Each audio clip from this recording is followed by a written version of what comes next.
오늘은 호세아 선지자의 말씀을 통해서 하나님은 어떤 방식으로 우리 가운데 새로움의 역사를 일으키시는지 함께 나누기 원합니다. 호세아 6장 1절에 보시면 이렇게 이야기했습니다. 오라 우리가 여호와께로 돌아가자. 여호와께서 우리를 찢으셨으나 도로 낫게 하실 것이요 우리를 치셨으나 싸매어 주실 것임이라. 호세아 선지자는 잘 알았습니다. 하나님께서 우리를 찢으셨구나.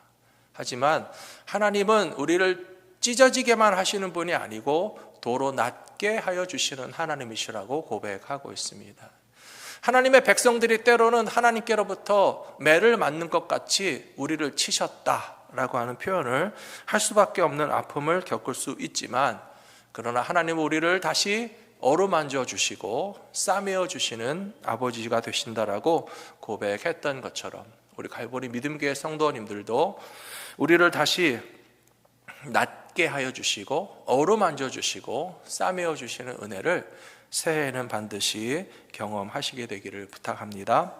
2절에 보시면 호세아는 이런 말씀을 했습니다. 여호와께서 이틀 후에 우리를 살리시며 셋째 날에 우리를 일으키시리니 우리가 그의 앞에서 살리라 라고 이야기했습니다.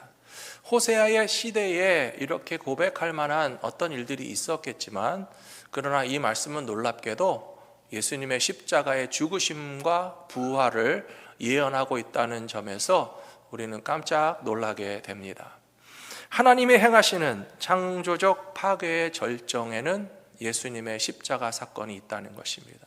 예수님까지도 당신 육신의 죽음이라고 하는 파괴를 받아들이셨고, 하나님께서는 사랑하시는 아들의 생명을 십자가 위에서 죽게 하신 후에 여기 호세아 말씀 그대로 이틀 후에 살리시고 셋째 날에 일으키시는 부활의 역사를 이루신 것처럼 새로움을 얻기까지는 죽음과도 같은 파괴의 과정을 겪을 수밖에 없다는 사실을 예수님께서도 가르쳐 주셨습니다.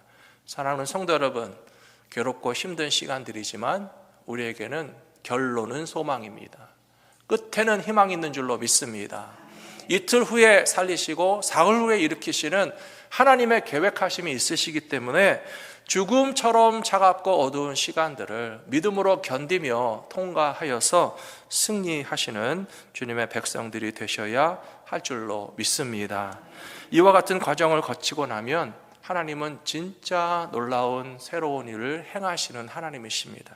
이사야 65장 10절을 보십시오. 하나님께서 새하늘과 새 땅을 창조하실 때에 이전 것은 기억되거나 마음에 생각나지 아니할 것이라. 아직도 옛날이 좋았다고 생각하시는 분들은요, 뒤를 돌아보며 살게 되어 있습니다. 저는 마음을 단단히 먹었는데요, 2026년이 되면 뒤를 안 돌아보려고 합니다. 지나간 이야기도 안 할 겁니다. 마음속에 생각하지도 않도록 하나님께서 새하늘과 새 땅을 우리에게 창조하셔서 이전 것을 기억할 필요조차 없도록 더 좋은 것을 새로 주시려고 올 한 해 동안 그런 과정을 통과하게 하신 것이라고 받아들이시는 저와 여러분들이 되셨으면 좋겠습니다. 그래서 하나님께서 새하늘과 새 땅을 주시면 18절에 어떤 일들이 일어납니까?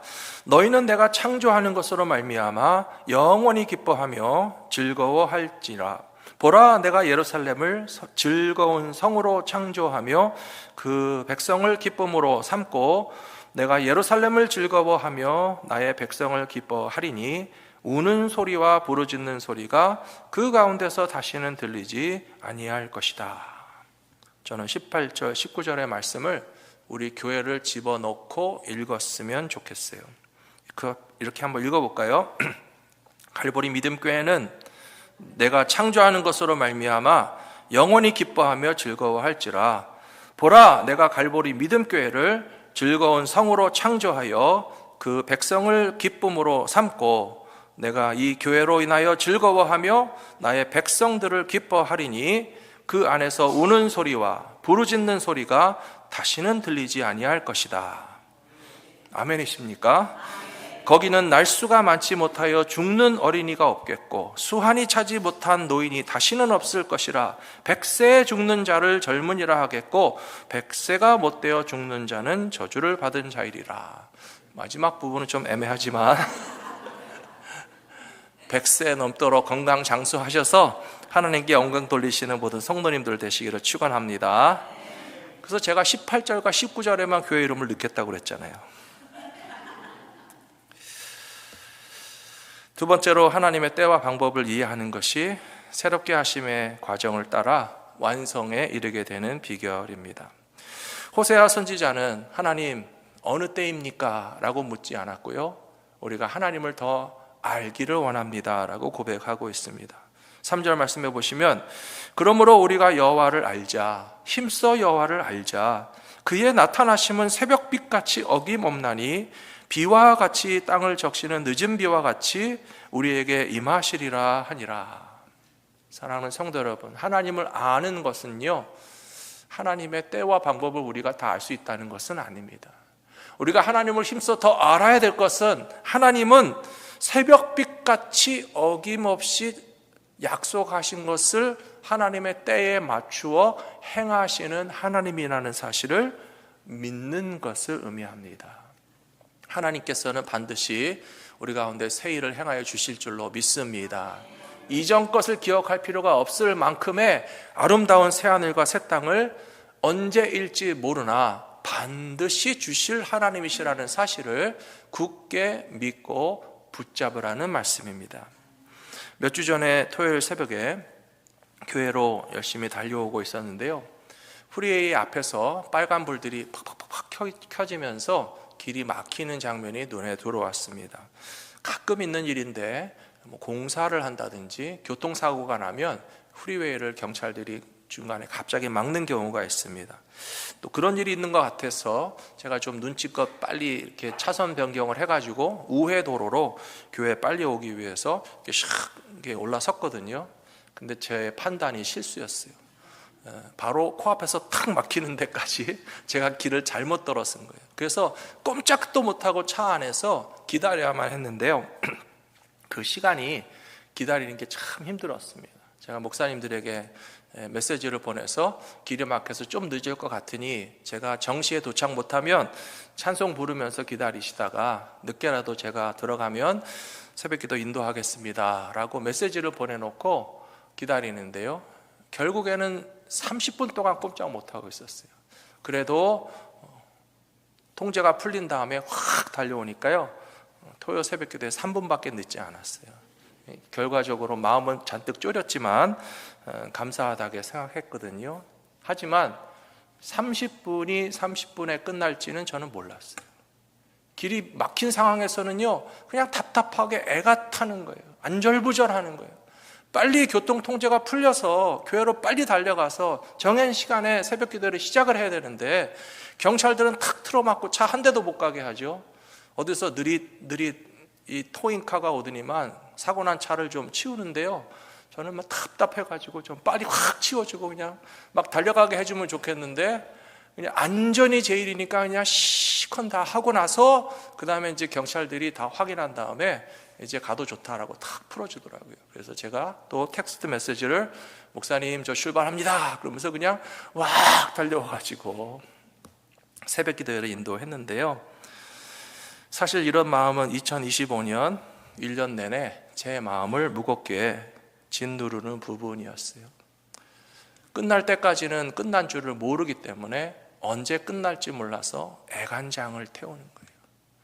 교통통제가 30분에 끝날 거라고 알았다면 느긋하게 기다렸겠지만 언제 끝날지 모르고 예배 시간에 늦을 것 같아서 애간장을 태우면서 기다리다가 그래도 딱 풀려났을 때는 신나게 달려온 것처럼 저는 올 한 해 동안 하나님, 우리 교회 성도들과 함께 이렇게 어렵고 힘든 시간들이 어느 때까지 지속되다가 도대체 언제 끝날지 모르기 때문에 제 애간장을 계속 끓이고 태우면서 조바심 나는 마음으로 살아왔는데요, 지금 송년주일에 이르러서 저는 하나님의 뜻을 깨달았습니다. 올 해가 끝나는 것과 동시에 하나님이 우리를 묶어 놓으셨던 것들을 풀어 주실 줄로 믿습니다. 새해는 새로운 마음으로 신나게 달려갈 수 있도록 앞길을 활짝 열어주실 줄로 믿습니다.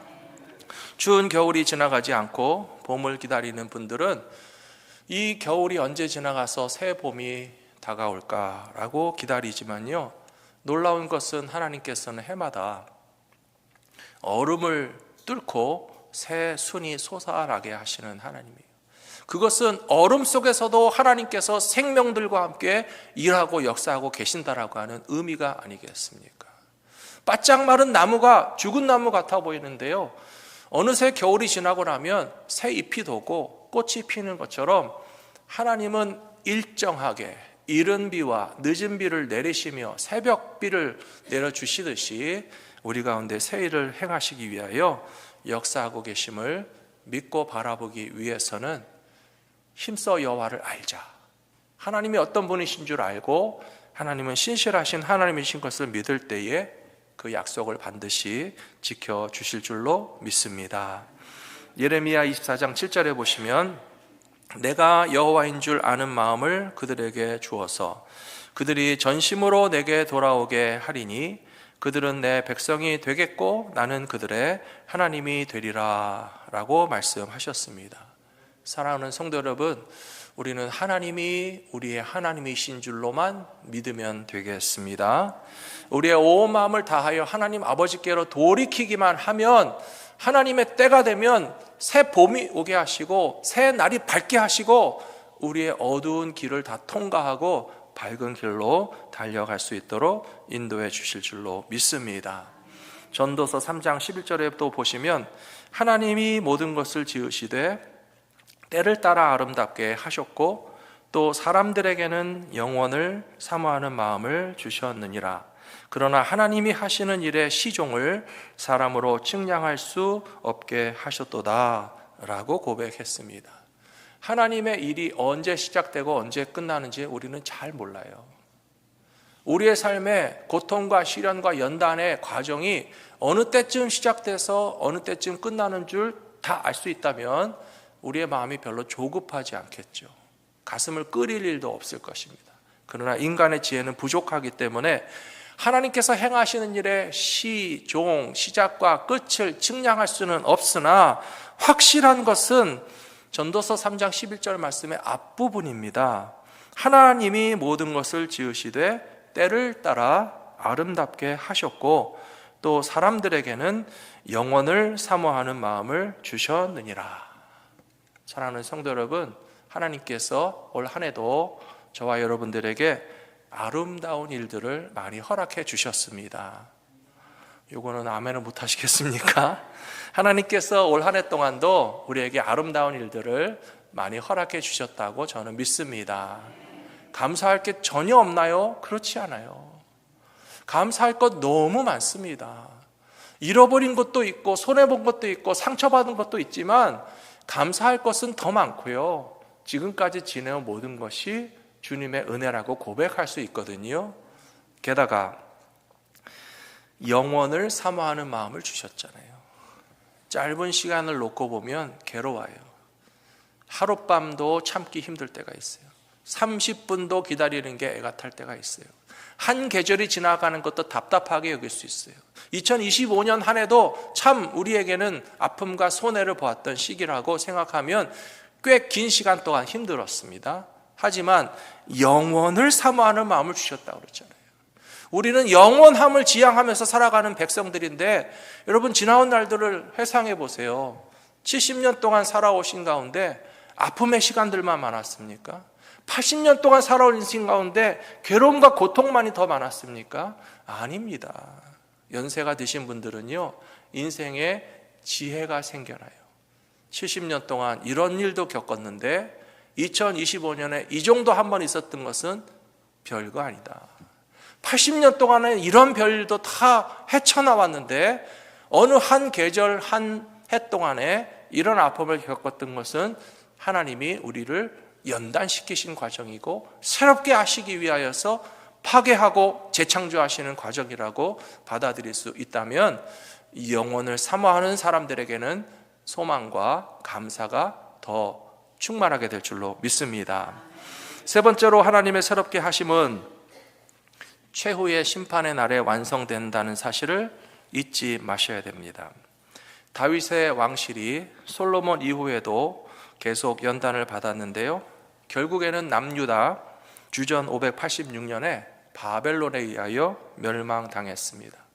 예수님 탄생하시기 580여 년 전에 유다 왕국과 다윗 왕실은 명맥이 끊어졌지만, 그러나 하나님의 약속하심과 신실하심은 절대로 사라지지 않았습니다. 예수님 탄생하신 성탄주일을 바로 지난 주일에 지냈죠. 예수님의 탄생을 가리켜서 다윗의 후손 가운데 메시아가 오셨다라고 하는 것을 믿는 사람들이라면 우리 절대 포기하지 않고 하나님의 승리하심을 믿고 바라보게 될 줄로 믿습니다. 그런데 우리가 기억해야 될 것은 하나님께서는 마지막 날에 알곡들을 추수하신다는 사실이에요. 오늘 말씀 호세아 6장 11절 말씀해 보시면, 또 유다여 내가 내 백성의 사로잡힘을 돌이킬 때에 내게도 추수할 일을 정하였느니라 라고 말씀하고 계십니다. 이스라엘 백성들이 바벨론의 포로로 끌려간 숫자들이 굉장히 많습니다. 그리고 포로로 살았던 기간도 70년이나 됩니다. 한 5만 명에서 10만 명 정도 끌려갔다고 보고요, 70년 동안 바벨론에서 숫자는 더 많아지면 많아졌지 줄어들지 않았을 것입니다. 그런데 구약성경 끝에 보시면요, 바벨론 땅에서 이스라엘로 되돌아온 백성들은 대략 5만 명밖에 되지 않아요. 어떤 사람들은 올 수 없는 사정도 있었을 것이고, 어떤 사람들은 여기가 좋사오니 굳이 불편하게 고생하며 예루살렘 돌아가서 무너진 성전 건축하는 일 나랑 상관없다라고 하는 사람들도 있었겠죠. 이스라엘 백성들에게는 아주 중요한 신앙의 주제가 있는데요, 남은 자 사상이라는 것이 있어요. 그리고 그루터기 사상이라고 하는 것이 있습니다. 교회를 다니신 분들은 들어보셨을 거예요. 하나님께서 홍수로 노아 시대 심판할 때도 남은 자가 있었죠. 누가 남은 자였습니까? 노아와 그의 식구들은 남은 자였어요. 모든 사람들을 다 지면에서 쓸어버리실 때에도 남은 자가 있었던 것처럼 믿음의 사람들은 남은 자가 되어야 한다는 뜻입니다. 그루터기라고 하는 것은 무엇입니까? 큰 나무가 있었는데 그 나무를 탁 잘라내고 밑둥만 남아서 그 밑에 그루터기만 남았다는 뜻이에요. 그것이 실망스럽고 어마어마한 손실이고, 크고 잘생긴 나무가 서 있던 때를 생각하면 이게 뭐냐 싶은 실망스러운 장면이 될 수 있겠지만, 하나님은 이스라엘 백성들에게 그루터기 가운데서 새싹이 돋아나서 다시 나무가 자라게 하시는 소망을 주시는 하나님이라고 되어 있습니다. 남은 자가 되는 사람들이 마지막 심판날에 알곡이 될 줄로 믿습니다. 포로로 잡혀갔던 사람들도 추수할 때에 돌이키실 하나님의 계획 가운데서 다시 고향 땅에 돌아오게 된 소수의 사람들이라 할지라도 하나님께 계획하신 일들이 이루어지는 기쁨을 누리게 되었던 것처럼 저와 여러분들도 예수님 다시 오실 때에 반드시 남은 자가 되어야 할 줄로 믿습니다. 알곡과 같이 추수 때에 예수님께서 거두어 들이시는 믿음의 삶을 살아가시게 되기를 축복합니다. 요한계시록 14장에 이렇게 나와 있습니다. 성도들의 인내가 여기 있나니 그들은 하나님의 계명과 예수에 대한 믿음을 지키는 자니라 라고 칭찬하고 있습니다. 사랑하는 성도 여러분, 아마 제가 쓴 편지를 받으신 분들도 있으실 텐데요, 주소가 없는 분들은 다 못 보내드렸어요. 하지만 교회 주소가 있는 분들에게 제가 편지를 쓰면서 모든 상황을 다 일일이 설명드리거나 해명드릴 수 없음에도 불구하고 잘 참고 이해하고 기다려 주셔서 감사합니다 라고 제가 편지를 썼습니다. 성도들의 인내가 참고 기다리며 믿어주고 기도해 주시는 것이 얼마나 고마운 일인지 제가 잘 경험했습니다. 우리 모두가 예수님 다시 오실 때까지 춥고 어두운 밤 같은 시간들이 또 닥쳐온다 할지라도 하나님의 계명과 메시아 예수 그리스도에 대한 믿음을 지키며 기다린다면 반드시 칭찬받게 될 줄로 믿습니다. 13절에서 내가 들으니 하늘에서 음성이 나서 이르되 기록하라. 지금 이후로 주 안에서 죽는 자들도 복이 있나니 성령이 이르시되 그러하다. 그들이 수고를 그치고 쉬리니 이는 그들의 행한 일에 따름이라 하시더라.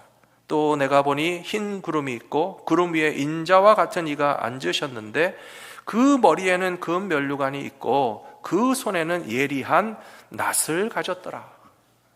다시 오실 예수님이요 추수 때에 사용할 낫을 들고 계신다고 그랬어요. 분명히 아셔야 됩니다. 쭉정이가 되지 말고 알곡되시기 바랍니다. 추수 때에 지푸라기는 태워버리고 알곡만 거두어 간다는 사실을 잊지 마셔야 됩니다.